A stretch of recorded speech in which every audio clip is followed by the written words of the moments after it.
Bonjour à tous et bienvenue dans le Grand JT de l'éducation. Tout de suite, le sommaire. Le service national universel va-t-il devenir obligatoire? Le gouvernement y pense mais tarde à l'annoncer. Pourquoi? Quels en sont les avantages? Y a-t-il des inconvénients? On en discute avec nos invités dans quelques instants. En deuxième partie de l'émission, on vous présentera Ben, un petit koala pas comme les autres qui apprend les gestes du quotidien aux enfants âgés de 2 à 6 ans. Enfin, ce sera l'heure de retrouver Malika Ménard dans Souvenir d'écolier. Et cette semaine, elle reçoit Louis Albi, le finaliste de la Starac 2022. Je vous le disais en début de ce sommaire, aujourd'hui on s'intéresse au SNU, le service national universel. C'est tout de suite, c'est la question du jour.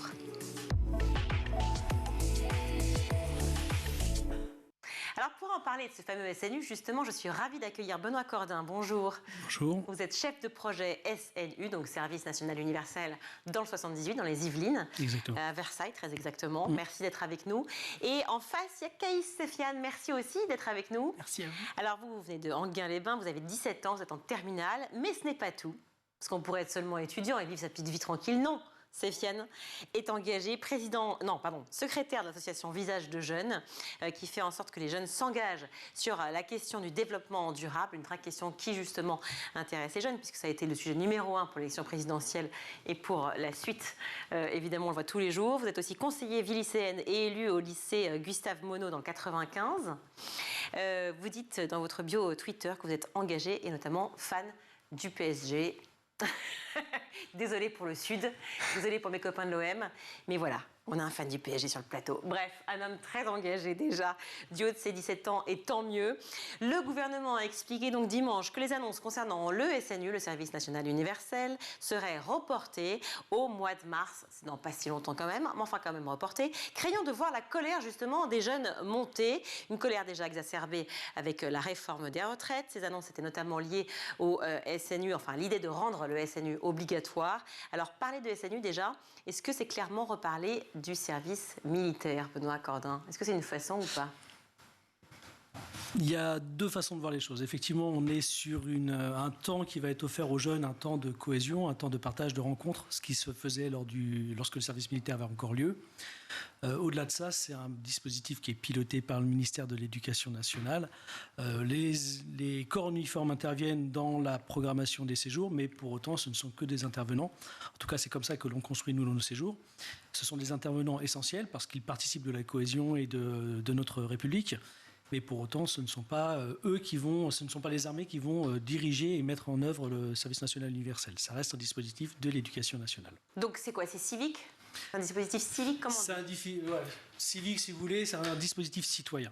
C'est comme ça qu'on va le présenter, puisque tout tourne autour de la définition de la citoyenneté, de l'appartenance à une nation, à une république, autour de la cohésion nationale, autour de la mixité retrouvée. Donc on est vraiment sur le travail et la construction d'un citoyen pour les années à venir. Alors, est-ce que repousser les annonces, pour vous, c'est aussi par peur d'une mauvaise image du gouvernement? Parce qu'on a vu la répression que subissent les étudiants. Alors, je les ai notés, parce que je ne les avais pas toutes en tête. Il y avait l'évacuation d'une assemblée générale à Strasbourg, l'expulsion de l'occupation de l'école des hautes études en sciences économiques et sociales au début du mouvement, la répression policière qui s'est intensifiée. Ensuite, il y a le déblocage de l'université de Lille 2, lycée Racine à Paris. Bah ouais, quand même un mouvement, hein, les jeunes engagés, ils sont là. L'expulsion de l'occupation de la salle de la cité à Rennes, ou encore de la fac Victor Ségalen à Brest. Bref, ça rame un peu, parce que les lycéens, les étudiants sont quand même en colère, ils le disent. Est-ce que peut-être que cette histoire de service national universel, c'était peut-être pas le moment que ça arrive, et donc le gouvernement s'est dit on reporte d'un mois et on voit? Alors, il ne vous a pas échappé que j'appartiens pas au gouvernement. Non, mais c'est votre idée. Pour autant, non, en tant que citoyen, quel est votre avis? Mon point de vue à moi, c'est simplement qu'il y a un temps pour toute chose, et effectivement, il n'y a pas une obligation à généraliser ou à annoncer. Pourquoi pas une généralisation? C'est pas moi qui prendrai la décision de toute façon, mais chaque chose en son temps. Effectivement, il y a peut-être une irritation de la jeunesse actuellement pour différents sujets dont vous avez parlé. Voilà, chaque chose en son temps. Et puis le président de la République prendra la parole suffisamment tôt pour parler du SNU, quand la situation de notre jeunesse se sera légèrement apaisée. Enfin, vous êtes prêts, hein, parce que vous avez déjà les logos sur le polo et tout, vous avez la totale. J'étais dans un établissement ce matin pour parler du SNU, justement.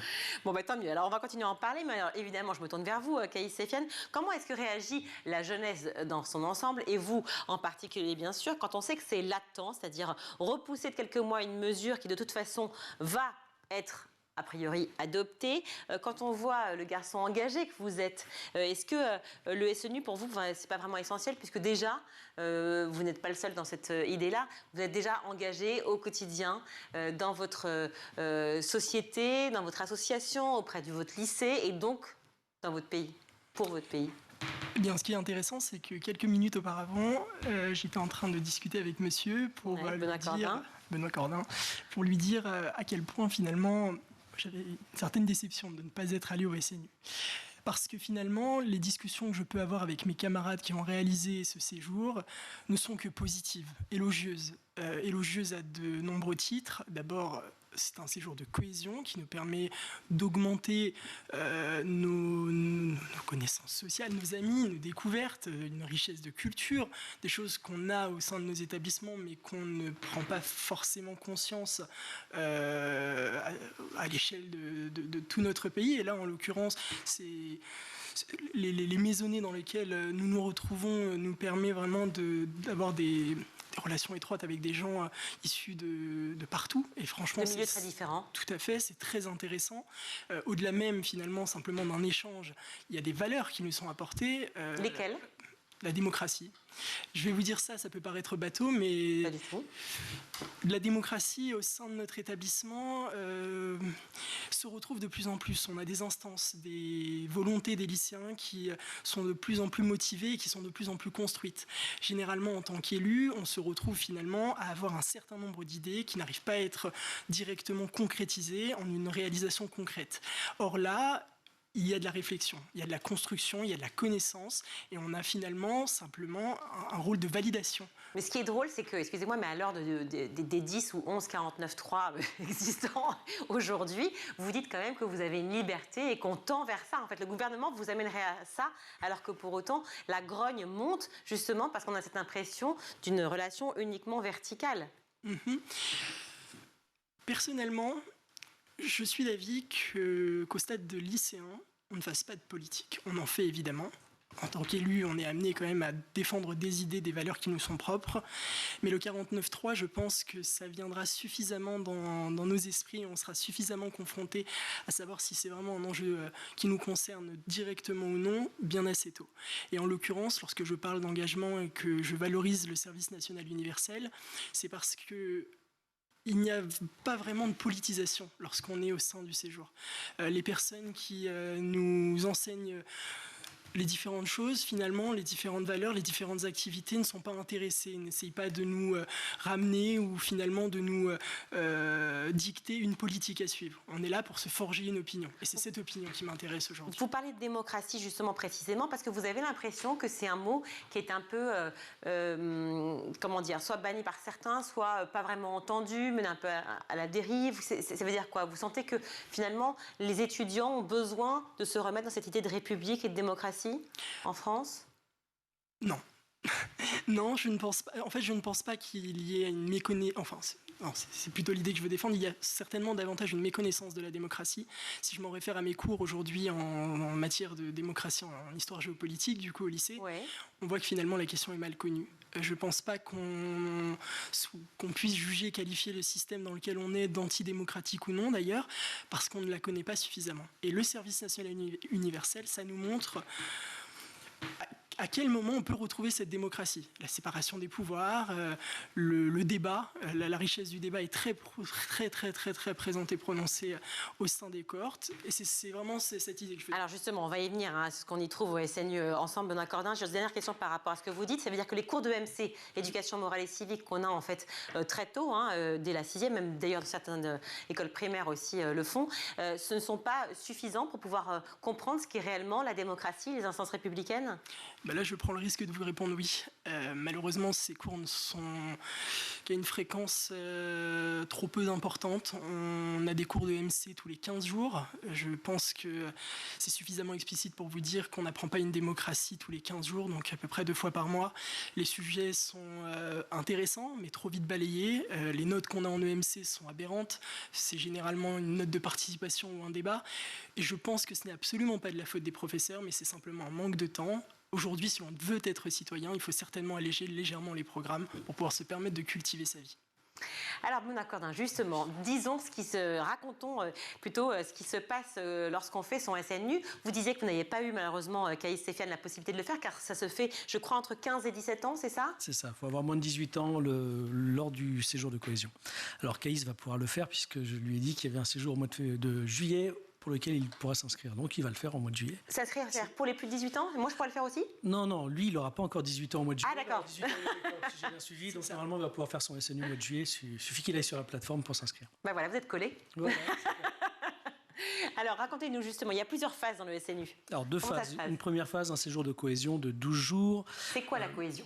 La cohésion, c'est l'idée de ramener de faire venir ensemble des jeunes qui viennent de différents milieux, différents territoires, différentes zones, différents milieux sociaux, et de les remettre ensemble dans un endroit un peu unique, en dehors de leur région d'origine, dès que c'est possible, pour leur donner ce temps d'échange, ce temps de partage, d'écoute, de dialogue. Voilà, retrouver un moment, comme on l'a dit tout à l'heure, qu'on pouvait retrouver avant dans le cadre du service militaire jusqu'en 1995, ce temps où des jeunes qui normalement ne devraient jamais se rencontrer vont se rencontrer, échanger, s'enrichir mutuellement. C'est ça que l'on va faire dans le séjour de cohésion.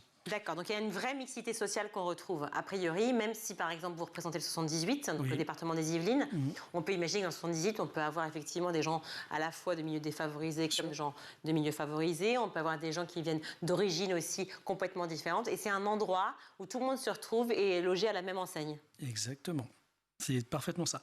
Donc dans l'idée, oui, effectivement, les Yvelines, vous connaissez bien les Yvelines, moi aussi, je suis élu à Trappes. Donc je vois un petit peu de ce que l'on peut dire sur ce département qui est extrêmement divers, aussi bien des beaux quartiers à Versailles que des quartiers un peu plus compliqués dans d'autres villes.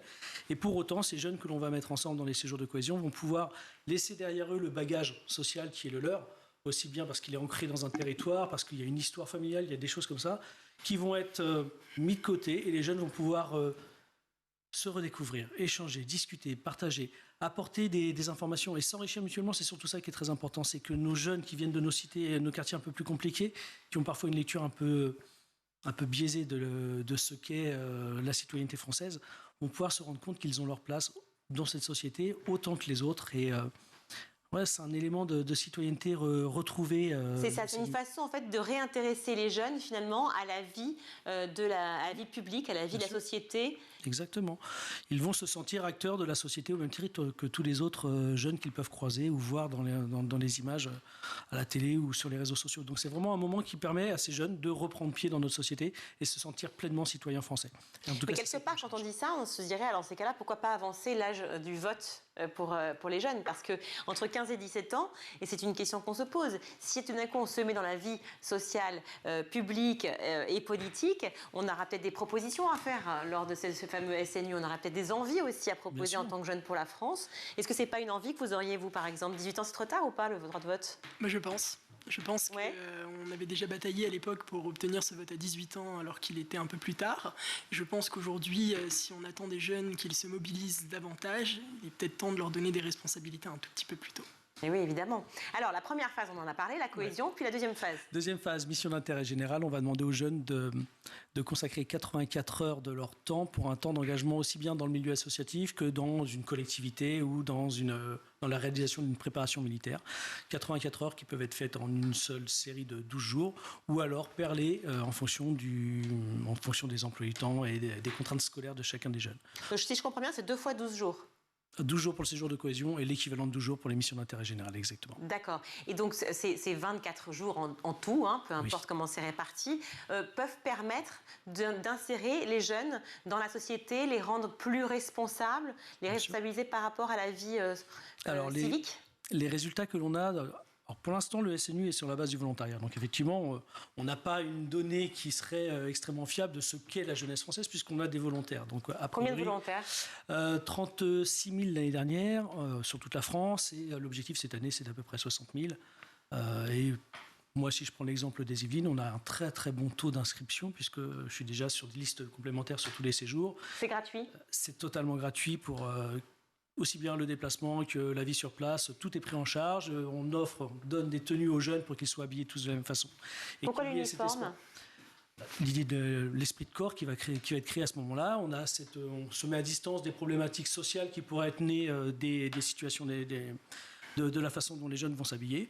Et puis oui, on va chercher à avoir cet esprit de corps, cet esprit de cohésion qui se retrouve aussi sur les vêtements. Du matin au soir, tous les jeunes sont habillés de la même façon. Et ils sont plutôt extrêmement friands de ça. Alors si... pourquoi pas. En tout cas, les 36 000, on verra pour le reste. Si le SNU devient obligatoire, il se pourrait donc que sans le SNU, on ait une impossibilité de passer le code de la route, j'entends, de passer le baccalauréat aussi, donc pas de passer son bac, c'est quand même pas rien, ou un autre diplôme, et une exclusion des concours administratifs. Est-ce que c'est de la contrainte, selon vous, Caïs Sofiane, ou plutôt du civisme, au contraire? Alors... Vous l'avez dit dès le début, finalement, au travers de mon parcours, vous arrivez à me qualifier de bon citoyen, ou en tout cas d'élève engagé. Engagé, en tout cas. Bon citoyen, j'en sais rien, je ne suis pas avec vous au quotidien. En tout cas, d'engagé. Et je pense que finalement, les voies vers la citoyenneté ne sont pas uniques. On a totalement la possibilité de devenir quelqu'un de présent, d'actif en société, sans forcément passer par le SNU. C'est assez paradoxal, parce que depuis tout à l'heure, je vous vante les mérites de l'instance, et d'ailleurs, elle en a. Non mais attendez, heureusement qu'il n'y a pas que le SNU pour devenir un citoyen engagé. Sinon, comment faisions-nous avant pour vivre? Bien sûr. Je pense mais s'il devient obligatoire, il y aurait donc des sanctions. Est-ce que ça vous paraît normal? Je pense qu'au regard du bienfait que peut avoir le SNU, je serais plutôt d'accord avec ces sanctions. Et vous, Cordin? Surtout, je pense que vous prenez le problème à l'envers. C'est pas tellement qu'il y aura des sanctions pour ceux qui le font pas, c'est qu'il y aura des avantages pour ceux qui le font. Et si on pouvait de temps en temps regarder les choses dans le bon sens, ça me paraîtrait peut-être un peu plus intéressant. L'idée, c'est que le SNU pourrait venir en remplacement de la JDC, qui est déjà une étape qui conditionne la participation à des concours, par exemple. C'est quoi la JDC? La journée d'appel que les jeunes doivent faire à partir de 16 ans. Donc voilà, il ne faut pas non plus montrer que le SNU si on ne le fait pas conduit à des contraintes, mais bien apporte des avantages. À partir du moment où on a fait le SNU, on a des jeunes qui sont dans une optique qui va être plus citoyenne, plus respectueuse, ils vont se connaître, ils vont avoir échangé, ils vont avoir appris, ils vont avoir grandi pendant ce SNU. Et pourquoi pas ne pas avoir des avantages pour les jeunes qui ont fait le SNU. Donc l'obligation du SNU en soi peut être un moment important dans l'acquisition le passage à l'âge adulte et l'acquisition de la citoyenneté, et pourquoi pas le droit de vote à 18 ans. 16 ans. À 16 ans, parce que 18 ans, c'est déjà maintenant. On a le sentiment que le côté militaire peut plaire ou déplaire à certains. Vous dites déjà que l'uniforme, a priori, ça plaît. C'est pas une uniforme, c'est une tenue. Ah, c'est une tenue, pardon. Une tenue, oui, excusez-moi. Oui, non, et puis, c'est pas militaire, c'est juste civique. Exactement. C'est ça, bien sûr. Mais, évidemment, puisque de toute façon, c'est pas fait par des militaires. On est d'accord. Alors justement, qui encadre le SNU? Alors dans le cadre des centres SNU, on a une équipe qui est assez mixte. On a à la fois des enseignants qui vont participer en tant qu'encadrants, on a des jeunes qui sont issus de l'éducation populaire, on a des scouts, on a des formateurs enseignants dans des clubs de sport, par exemple, des DGEPS, BE ou autres. Et de temps en temps, effectivement, on peut avoir des militaires. Mais si je prends l'exemple des Yvelines, en 2022, il n'y avait pas de militaires dans les encadrements des 3 séjours qu'on a fait. Oui, mais ça peut être positif aussi pour pouvoir montrer les métiers, effectivement. On a des réservistes, pourquoi pas. Ouais. Mais l'idée, c'est pas de dire que ce soit militaire ou pas militaire, c'est un intérêt ou autre. L'idée, c'est qu'on a besoin de faire participer chacun des corps qui constituent notre société. On peut très bien avoir des journalistes, si vous avez un petit peu de temps libre, pour venir faire de l'encadrement avec plaisir. Peut-être pas les 24 jours, parce que j'ai quand même un travail quotidien. C'est que du jour pour poser des vacances. Mais on peut avoir vraiment des gens de tous les horizons possibles. Et on va valoriser les jeunes qui vont passer leur BAFA, par exemple, pour pouvoir venir faire tuteur et encadrer une maisonnée de 12 jeunes. On essaye justement on a des jeunes qui viennent de filières métiers de la sécurité, qui sont dans des BTS, qui vont venir également faire de l'encadrement. Donc on va essayer de mixer le maximum de personnes à l'intérieur de nos centres. Alors, dernière question par rapport au budget. Quid du budget? Le ministre délégué au compte public, donc Gabriel Attal, évalue à 2 000 € par jeune le coût des fameux 12 jours. Donc, je parle des 12 jours passés en hébergement collectif cette année. Rapporté à 800 000 personnes, 800 000 jeunes, le budget serait donc à terme d'au moins 1,6 milliard d'euros par an. Il va y avoir une légère baisse démographique, donc peut-être que ce sera 1,5 milliard. Est-ce que pour vous, c'est utile, un gâchis? Vous allez forcément me dire que c'est utile, mais est-ce que pour vous, ce 1,6 milliard doit être placé là? Parce que pour ceux qui sont contre, ils disent qu'on aurait pu peut-être les placer ailleurs, dans l'éducation et autrement. Quel est votre avis, Caïs, sur la question? Que la citoyenneté, ça fait partie intégrante de l'éducation. Je pense que finalement, investir dans ce budget-là, c'est peut-être peut-être par extension économiser sur des dégâts que pourraient faire de mauvais citoyens. Ça peut également avoir un apport extrêmement bénéfique et beaucoup plus symbolique que de l'argent lorsqu'on a des actions citoyennes très intéressantes comme la mise en place de projets ambitieux qui défendent des valeurs, le développement durable, vous avez cité le mien, mais il y a plein d'autres causes absolument magnifiques et qui me font dire que la société est absolument magnifique tant par sa richesse que sa différence. J'entends, mais c'est vrai que vous par exemple, vous êtes engagé très tôt, peut-être par le biais de votre famille aussi, votre entourage, simplement de vos inspirations. Est-ce que ces fameux 24 jours, en une fois ou pas, permettront clairement de susciter l'engagement chez les jeunes? C'est ça ma question en fait. Est-ce que réellement cela va pouvoir faire émerger réellement une envie d'être dans la démocratie et dans l'implication?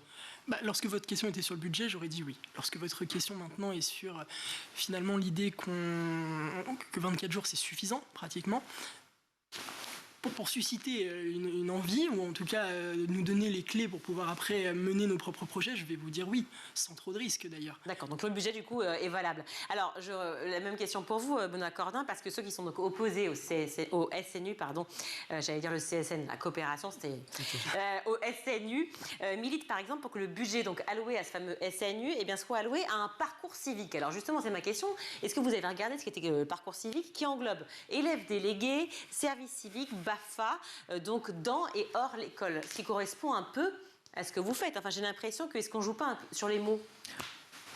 Alors, j'aurais peut-être dû commencer par vous dire qu'avant de m'occuper du SNU, j'ai été enseignant pendant 20 ans. Enseignant de SVT. Ouais. Et en même temps responsable associatif.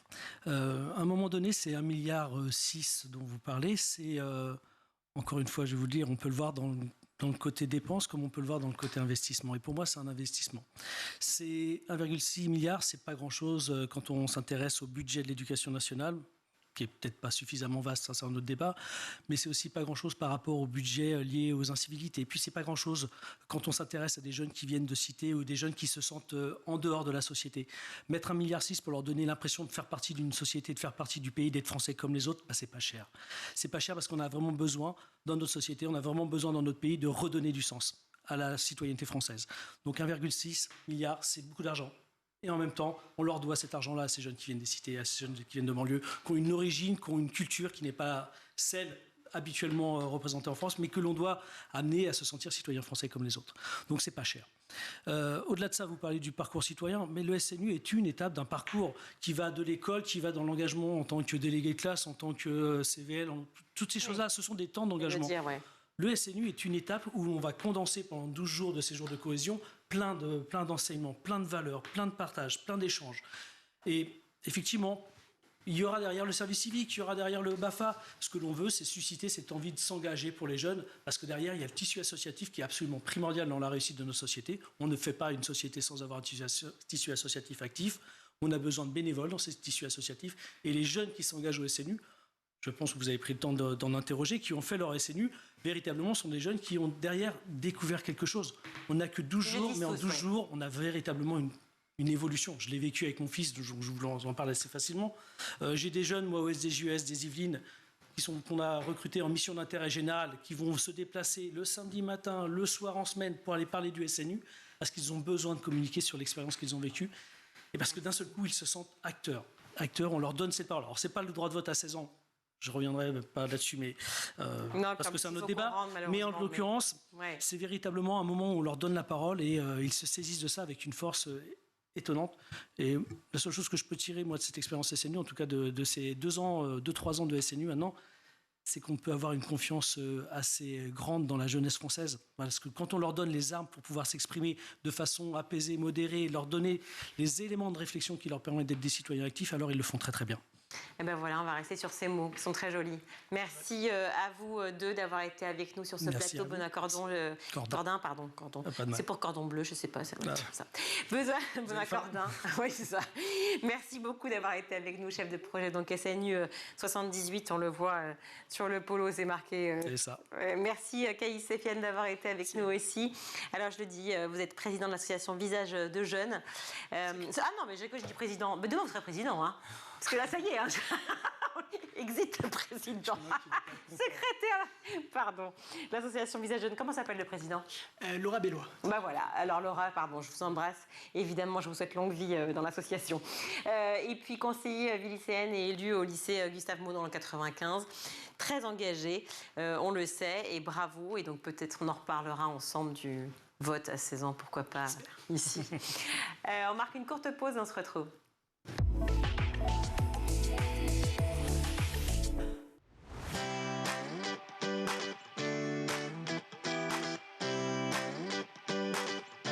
Tous les matins, retrouvez Emmanuel Davidenkoff et son équipe dans La Quotidienne.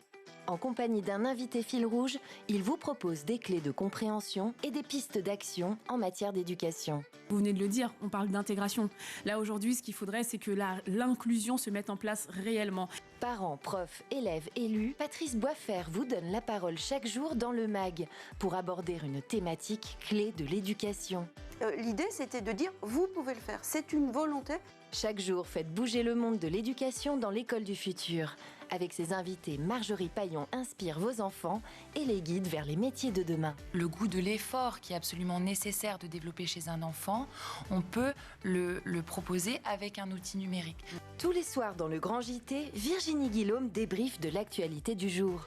Politiques et acteurs de l'éducation se questionnent sur l'avenir de nos enfants à l'école. Et j'espère qu'un jour, on y arrivera, le jour où on aura suffisamment un parcours de citoyenneté solide et qu'on aura donné aux jeunes de 16 ans la capacité de voter avec tous les outils dont ils ont besoin. Chaque semaine, Malika Ménard reçoit une personnalité qui se confie sur ses souvenirs d'écolier et sa vision de l'école d'aujourd'hui et de demain. En réalité, ça va être des ordinateurs, des tablettes, du numérique. School TV, imaginons ensemble l'école de demain.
De retour sur le plateau du Grand JT d'éducation, je suis ravie d'accueillir Sébastien Sellier. Bonjour.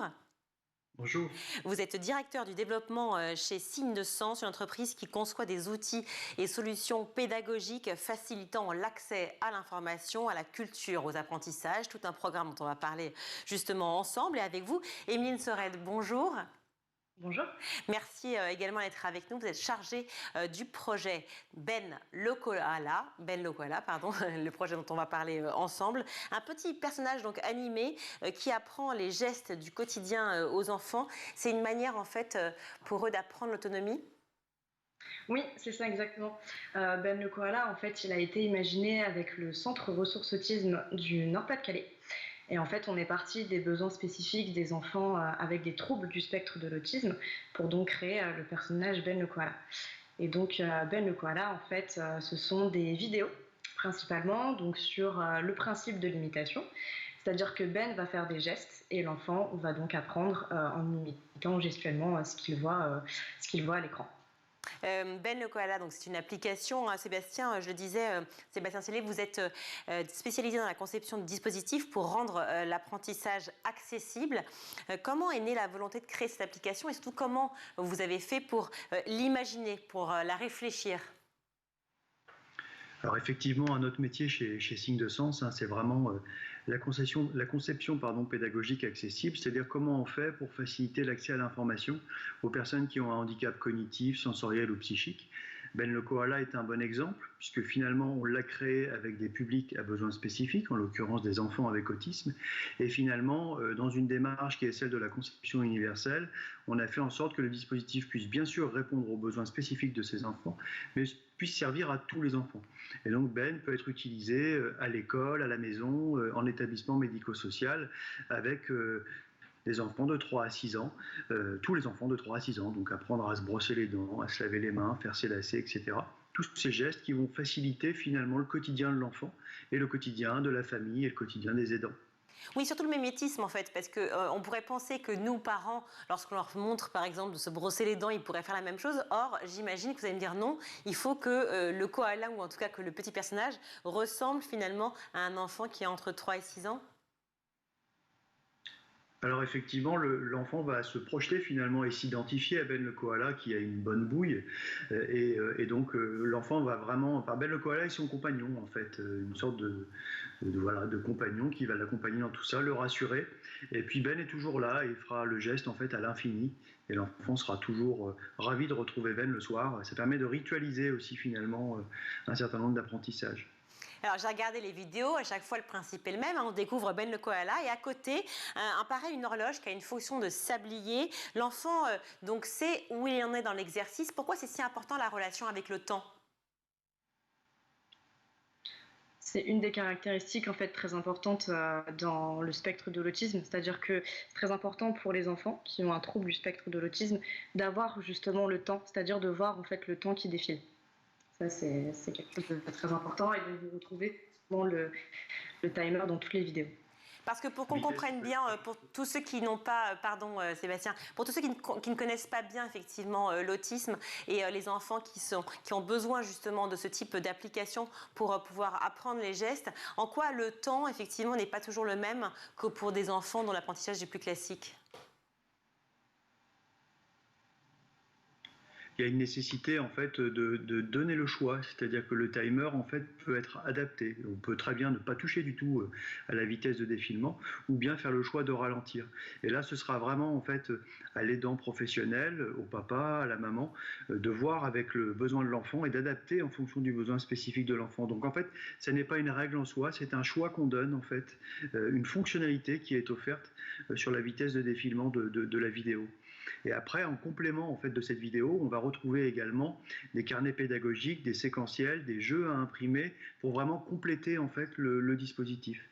La vidéo en soi n'est pas une fin, c'est un moyen qui est complété par cet ensemble en fait, pédagogique pour vraiment travailler, préparer par exemple le brossage des dents, c'est-à-dire qu'on va pouvoir en imprimant le carnet pédagogique prendre chacun des gestes un à un et puis après on va les faire en vrai. Mais on aura fait un travail préparatoire au préalable. Et c'est une façon aussi d'inclure les parents dans ce projet-là? Complètement. Le dispositif a été, comme tout dispositif qu'on crée chez Signe de Sens, on a vraiment une démarche qui est celle du design inclusif. Donc on associe en fait à la fois les personnes elles-mêmes, mais également les aidants professionnels et les aidants familiaux.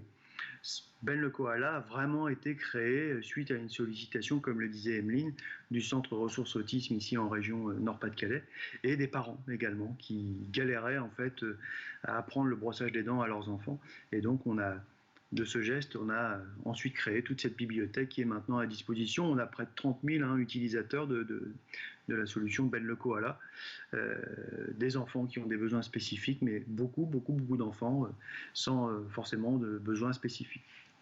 Ce qui est intéressant, c'est qu'à la maison, vous pouvez ritualiser le brossage des dents avec tout le monde. C'est-à-dire qu'imaginez une fratrie, il y a 3 enfants, dont un enfant qui a un besoin particulier, tout le monde peut apprendre à se brosser les dents ensemble. Évidemment. Quand je vois effectivement le nom de la société Signe de Sens, vous me dites effectivement que vous êtes très préoccupé par cela, par donner un sens finalement aussi à votre profession, un sens à ce que vous faites, à ce que vous créez. Est-ce que vous avez été touché aussi par cette situation? Est-ce que vous l'avez vécu vous-même en tant que parent ou en tant qu'accompagnant d'avoir des enfants qui peinaient soit dans le cadre familial, soit à l'école pour pouvoir reproduire ces fameux gestes? Alors, Signe de Sens est une association, loi 1901, on fête nos 20 ans cette année, et l'association est vraiment née, il y a 20 ans maintenant, d'une rencontre avec une personne sourde. Et à l'époque, en fait, il n'existait pas tellement de dispositifs accessibles et adaptés, notamment en termes de médiation culturelle. Comment on fait pour rendre accessible un parcours d'exposition à une personne qui utilise la langue des signes? Comment on fait pour permettre à cette personne d'aller au théâtre et de comprendre ce qui se passe? Donc on s'est créé sur d'abord de l'activité de médiation culturelle pour les personnes sourdes, en écrivant notamment des pièces bilingues, français, langue des signes française. Et petit à petit, on a vraiment additionné les connexions avec toutes ces personnes à besoins particuliers, à besoins spécifiques. Et on s'attache à faire en sorte que ces personnes puissent vivre une pleine citoyenneté, comme tout le monde, puissent aller à l'école, puissent se former, puissent trouver un emploi, puissent aller voter, puissent aller au musée, trouver des livres en médiathèque, etc. Donc on s'efforce, on est une trentaine dans l'équipe, on est plutôt passionnés, on s'efforce de faire en sorte que tout le monde trouve sa place en fait. Bien sûr, évidemment, et l'inclusion, j'imagine que vous pensez comme moi, devrait être très naturelle, mais aujourd'hui, malheureusement, elle ne l'est pas. On voit à l'école que, autant les parents que les enfants, que les professeurs et le personnel éducatif a du mal à pouvoir justement créer une école totalement égalitaire et inclusive pour tous, des AESH qui sont trop peu payés, trop peu présentes, malheureusement, qui ont un travail très difficile. Est-ce que vous arrivez justement à combler ce manque en étant présent le plus possible? Alors, vous disiez 20 personnes, c'est beaucoup et à la fois peu pour les besoins que l'on a dans toute la France, mais est-ce que vous arrivez à pouvoir combler ce manque en allant dans les écoles, aider justement les personnels d'éducation? Alors nous, on ne va pas directement en école aider, mais par contre, on est très en lien avec le ministère de l'Éducation nationale sur le sujet de l'école inclusive. Et nous, on est là vraiment pour outiller, c'est-à-dire que, encore une fois, notre métier, c'est la conception pédagogique accessible. Et donc, on crée des dispositifs qui vont faciliter l'inclusion scolaire d'enfants sourds, d'enfants avec autisme. Ben est déployé en UEMA, en unité d'enseignement maternel autisme. On a un autre projet autour de la langue des signes, ELIX, qui est un dictionnaire français langue des signes française. Donc on lexicalise le dictionnaire avec tout le vocabulaire du primaire en langue des signes française. On crée également des dispositifs numériques clés en main pour les enseignants, pour animer le sujet de l'inclusion. J'ai un petit copain, une petite copine sourd qui arrive dans ma classe. Et donc, on fait en sorte que ça se passe bien avec lui, avec elle, en apprenant quelques signes de base, en sachant comment communiquer avec elle, en comprenant en fait sa différence. Et donc, nous, on est là vraiment pour outiller l'école en fait, et faire en sorte que l'école inclusive ne soit plus uniquement qu'une volonté, mais qu'elle soit quelque chose qui se vit en fait au quotidien. Evelyne Sorel, un petit mot pour Ben le Koala. Justement, on parlait de cette application en particulier parce que je vois que vous avez beaucoup de projets au sein de l'association. Mais ces gestes du quotidien, est-ce que vous avez des retours des enfants, des parents? Comment réagissent les enfants dès qu'ils découvrent l'application? Oui, effectivement, on a plein de retours très positifs, à la fois de la part des aidants familiaux, donc des parents, les mamans, les papas, et aussi des aidants professionnels. Et donc justement par rapport à ce que disait Sébastien, nous on a travaillé avec donc des UMA dans la conception justement de nouveaux outils qui sont en lien en fait avec les besoins tout simplement des écoles. Et donc on est en ce moment même en train de déployer justement ce dispositif au sein des écoles et on travaille notamment avec plusieurs écoles dans les Hauts-de-France, mais aussi partout en France de manière générale. Et on a beaucoup de retours, en tout cas positifs, de la part à la fois des enseignants, des professionnels du médico-social et aussi des parents. Formidable, écoutez, je vais m'empresser de pouvoir télécharger l'application pour ma petite fille qui a 4 ans, qui est en plein dedans et qui donc fera les mêmes gestes que Ben le Koala.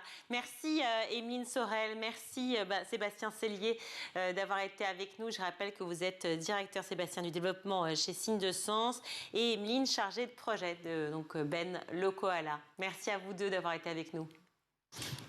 Allez, tout de suite, on retrouve Malika Ménard dans Souvenirs d'écolier. Cette semaine, elle reçoit le finaliste de la Star Academy, c'est Louis Albi. Si je te demande un souvenir comme ça, qui te vient tout de suite en tête d'écolier précis à nous partager, tu penses à quoi? Waouh, un moment précis. Ça peut être drôle, triste, marquant. Je sais pas. Moi, le moment qui a été... C'est un moment pas cool. C'est au collège, jour du brevet. on avait l'annonce des classes, si on était pris dans certains lycées, etc. Moi, j'ai toujours rêvé de partir dans un lycée qui proposait des options artistiques, parce que j'ai toujours voulu faire de la musique ou de l'art. Et j'avais un excellent dossier et j'ai été refusée. Pourquoi ? Parce que je faisais partie d'un lycée de campagne et que c'était priorité à la ville. Les dérogations n'avaient pas été acceptées cette année-là, alors que les autres années, ça avait été accepté et tout. Il y a eu toute une histoire comme ça. Triste. Donc c'est un souvenir un peu triste. Je me rappelle avoir fait mon brevet et après on m'annonce ça.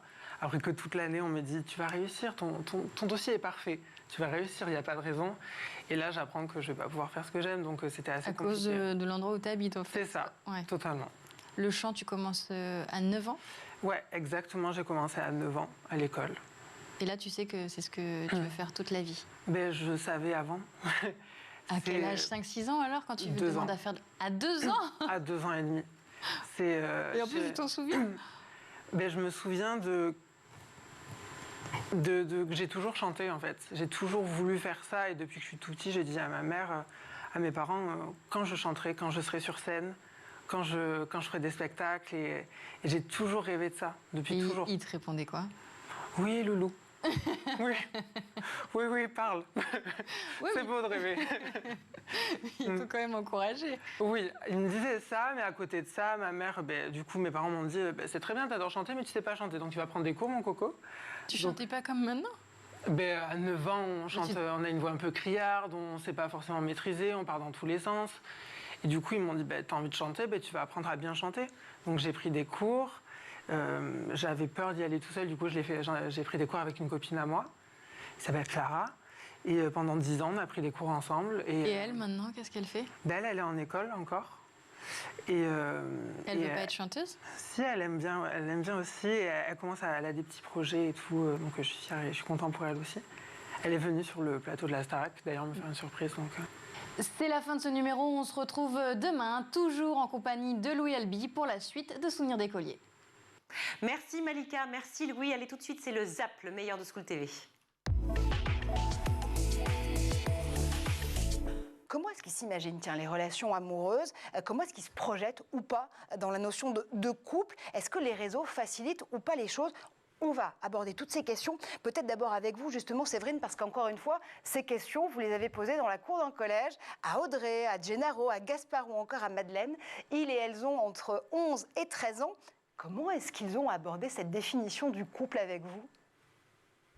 Alors c'est vrai que les questions de couple reviennent en permanence dans les courriers qu'on reçoit. Et c'est pour ça qu'on a eu envie de faire ce sujet dans Okapi. Et notamment, ce qui m'avait interloqué un peu, c'est qu'il y a quelques années, les jeunes parlaient de sortir. On sortait avec une fille, on sortait avec un garçon. Mais aujourd'hui, ce terme a été balayé, remplacé par on est en couple. Du coup, effectivement, on est allé poser la question à des ados, ça veut dire quoi être en couple? Bon, ça veut dire la même chose que sortir avec, hein, mais c'est vrai que pour eux, en tout cas, ce mot-là, c'est important, c'est montrer qu'ils sont grands. La notion de couple, c'est de dire, ben voilà, on grandit, on est presque des grands. Et puis pour certains aussi, qui ont peut-être des parents séparés, c'est un peu une revanche de dire, voilà, nous on est en couple, nous on a réussi, on est en couple. Après, derrière ce mot-là, il y a plein de choses. C'est être en couple, voilà. On dit qu'on est ensemble, mais il n'y a rien de plus. Et au pire, personne ne le sait. Et au mieux, on commence à l'afficher sur les réseaux en commentant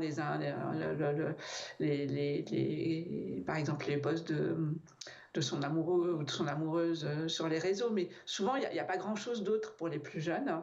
Après, c'est se tenir la main, le premier baiser. En tout cas, chez les collégiens, on en est encore, en tout cas jusqu'en 4e, sur ces notions-là, très chastes. Pauline Tartarin, vous êtes la chef du programme Mobi, je le rappelle. Comment est né ce programme ? Alors, c'est une volonté du ministère de la Transition écologique qui a demandé à EcoCO2, qui est un partenaire régulier du ministère sur les programmes C2E, de se positionner sur l'écomobilité scolaire, parce que vous disiez, est-ce que ça peut être une norme ? Je ne sais pas, mais en tout cas, c'est une vraie volonté des collectivités et des parents qui sont extrêmement intéressés pour être acteurs de l'amélioration des abords de l'école. Est-ce que vous constatez peut-être des élèves aussi ou des parents qui seraient réfractaires à ce genre d'organisation, ou vous pensez quand même que les mentalités commencent quand même largement à évoluer sur ce point de vue? Alors, je pense que les mentalités évoluent largement. Bien sûr que c'est difficile de penser l'écomobilité scolaire parce que ça vient toucher à des déplacements de l'intime, de la sphère familiale.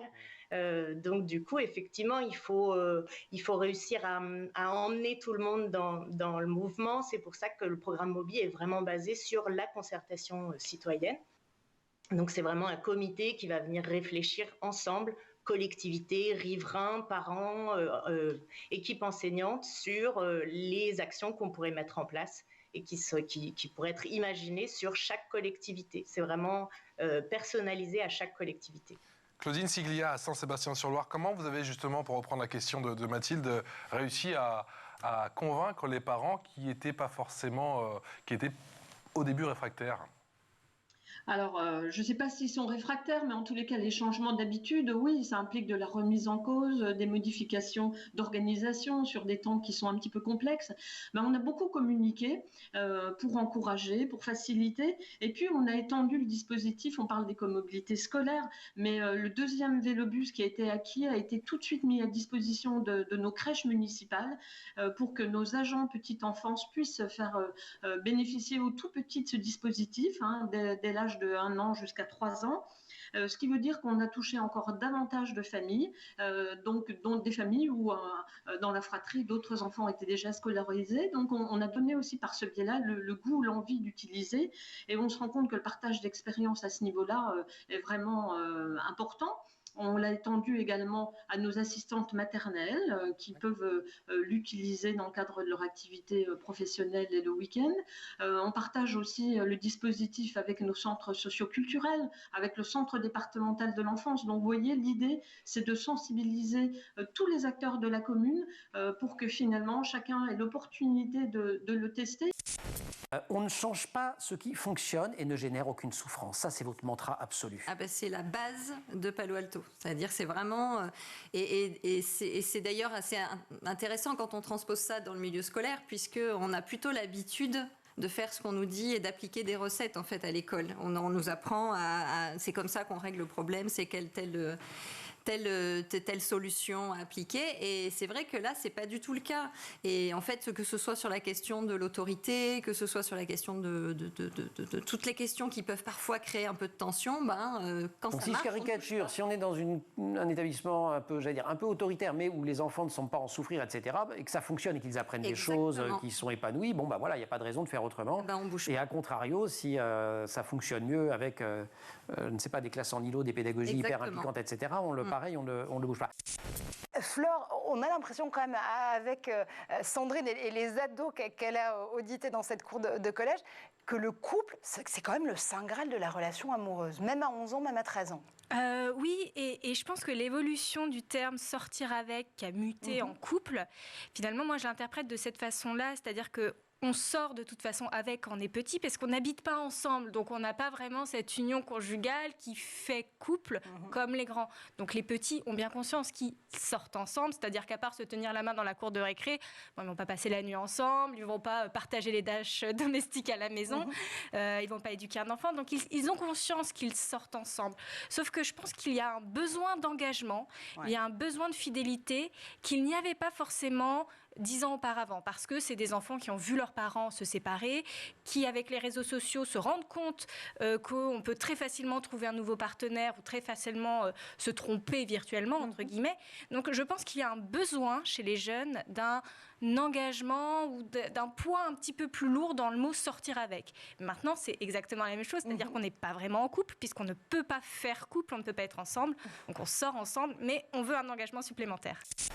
Pauline Tartarin, chef du programme Moby, ça a quel impact sur la santé ? Il est énorme, déjà parce qu'on vient interroger toute la pollution qui se fait aux abords des écoles, donc du coup ça va être un premier levier, et puis comme vous le disiez tout à l'heure, c'est aussi un levier d'activité physique pour les enfants, et l'activité physique elle va être aussi prégnante sur l'attention des enfants en classe. Les enseignants nous le disent beaucoup, que quand les enfants ont fait un peu d'activité physique avant de venir, ça a un vrai impact ensuite sur l'apprentissage pendant l'année scolaire. Et après, nous, sur le programme MOBI, à la fin du programme MOBI, donc courant 2023-2024, on va venir vraiment réinterroger tous les reports modaux qu'il y a eu sur alors là, pour l'instant, on est sur 300 PDES accompagnés sur différentes collectivités en France et en Outre-mer. Et donc, du coup, quel impact vraiment au niveau des gaz à effet de serre ce programme MOBI a eu. Claudine Siglia, un impact sur la santé, mais aussi sur le plan scolaire, à commencer par l'attention, c'est vrai? Vous avez des retours d'expérience là-dessus? Oui, parce qu'on se rend compte finalement que ce temps qui permet d'avoir un petit moment, c'est pas physique pour les enfants, mais d'abord c'est collégial, hein, il y a un moment vraiment de partage. Et puis, je vous l'ai dit, ça procure vraiment beaucoup de joie. Ça, c'est un terme qui revient souvent. Donc finalement, je pense qu'il y a de la bonne humeur et qu'on arrive dans un bon état d'esprit. Et puis également pour les parents qui conduisent, hein, que ce soit le papa ou la maman. Et puis, comme on l'évoquait pour le pédibus qui existait déjà sur la commune de Saint-Sébastien-sur-Loire, voilà, il y a un côté très convivial qui permet de bien démarrer la journée. Donc, c'est un état d'esprit en fin de compte. Hein. Et l'idée que j'évoquais tout à l'heure de ville apaisée, puisqu'on complète le dispositif maintenant, les rues d'accès aux écoles sont complètement piétonnes pendant ces 3/4 d'heure d'accès le matin et puis de fin de journée. Finalement, ça sécurise tout le monde. Donc, le terme d'apaisement, je trouve, a du sens parce que finalement, tout le monde est plus serein. Donc, oui, dans de meilleures dispositions globalement, ça c'est certain. 1789, Paul et Virginie sont élevés ensemble à l'île Maurice. Ils tombent amoureux pendant l'adolescence, sauf que Virginie doit rentrer en France. Elle y restera 2 ans. Et lorsqu'elle part pour retrouver Paul, son bateau fait naufrage près de l'île. Sur les côtes, elle se jette à l'eau tout habillée et se noie parce que ses vêtements sont trop lourds. Et Paul meurt 2 mois plus tard. C'est ça qui s'est voilà, passé. pas fou l'histoire, mais je vous en parle parce qu'à l'époque, le roman est un best-seller en France et même à l'étranger. C'est le premier livre en France à avoir été décliné en produits dérivés. Des tableaux, des gravures, des cartes postales, du tissu. C'est un peu la Reine des Neiges, mais version 1789. Message personnel à la professeure qui m'a fait passer cet oral sur Paul et Virginie à la Sorbonne il y a 35 ans. Effectivement, je ne l'avais pas lu en entier, je ne savais pas pour la noyade. Voilà. Merci quand même pour le 10 sur 20, c'était super sympa. La suite, non mais c'est l'heure des aveux. Le dossier de Virgule se termine par 2 héroïnes, les 2 Emma, les plus célèbres de la littérature.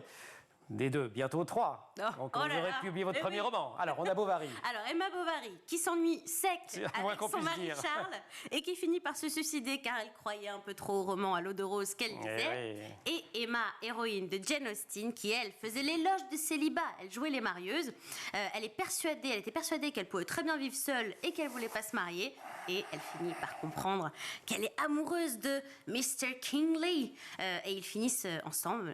Ouais, toujours une happy end avec une Emma. Voilà pour le Zap, c'est la fin de ce grand JT. Merci à vous tous de nous suivre si nombreux. Et oui, on est très contents. Vous pouvez nous écrire, on vous répond évidemment. Aujourd'hui, à la réalisation, c'est Théo Boscar. Au son, c'est Louise Merlin. Emma Razafindra-Lambeau au maquillage. Emma Guessel et Agathe Delannoy à la rédac. Et toute l'équipe de Scoop TV. Très bonne soirée à tous. Ciao.